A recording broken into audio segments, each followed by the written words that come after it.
असणारं मॅटर होती, त्या मॅटरमध्ये असणारं पोलीस डिपार्टमेंटच्या ॲफिडेव्हिट, त्याच्यानंतर प्रिन्सिपल सेक्रेटरी होम यांचा ॲफिडेव्हिट, हे दोन्ही ॲफिडेव्हिट दाखवले. त्यांनी कोर्टाच्या ऑर्डर्स कशा पाळलेल्या नाहीत आणि त्यांना पाळायचं नाही अशी असणारी परिस्थिती आहे.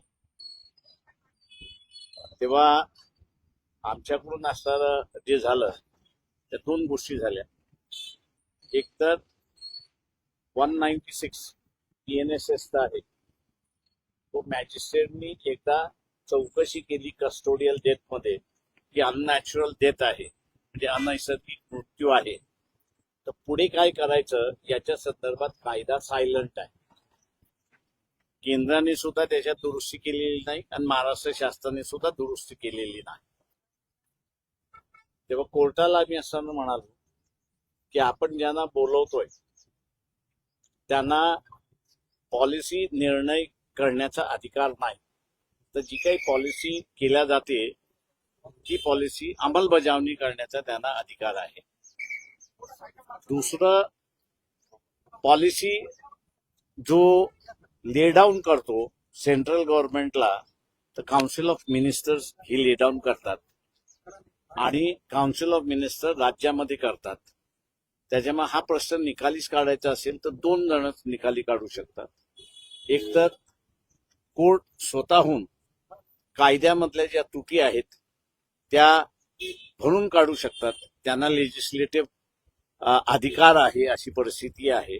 नाही तर कोर्टाला असं वाटत असेल की एक संधी आपण पुन्हा सरकारला द्यावी, तर मग या खात्याचे जे मंत्री आहेत ते या खात्याच्या मंत्र्यांना कोर्टाने बोलवावं आणि विचारावं की हा जो अपुरा कायदा आहे तो पूर्ण तुम्ही करणार आहात की नाही. इथपर्यंत झालं आणि हे मॅटर उद्या सकाळी पहिलंच कोर्टाने हिअरिंगसाठी ठेवलेलं आहे. उद्या काय होतं ते आपण बघू. विषय आहे की भारत अमेरिका व्यापारांचा करार झालेला आहे, त्या संदर्भात ते आता हेच जाऊ देत, नंतर सोडून द्या. थँक्यू. सर हिंदी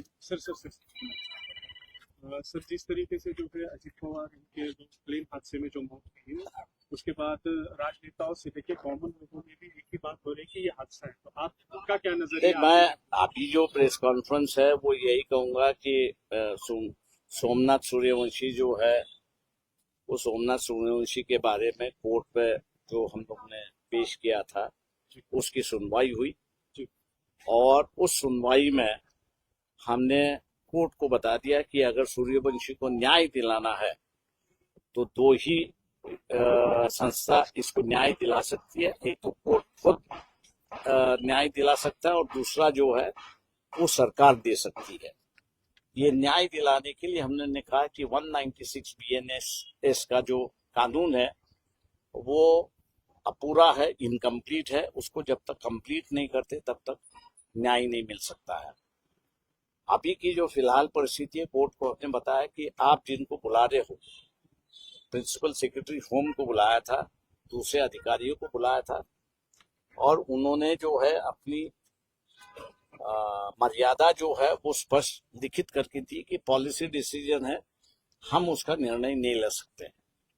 तो इसलिए हमने कोर्ट से कहा कि पॉलिसी डिसीजन जो है वो दो ही संस्था ले सकती है. एक तो कोर्ट खुद ले सकता है या इसमें होम मिनिस्टर को बुला के ये जो कमियां है इस कमियां को वो कब उसको फुलफिल कर रहे हैं, कब निकाल रहे हैं, इसका पूछा जाए.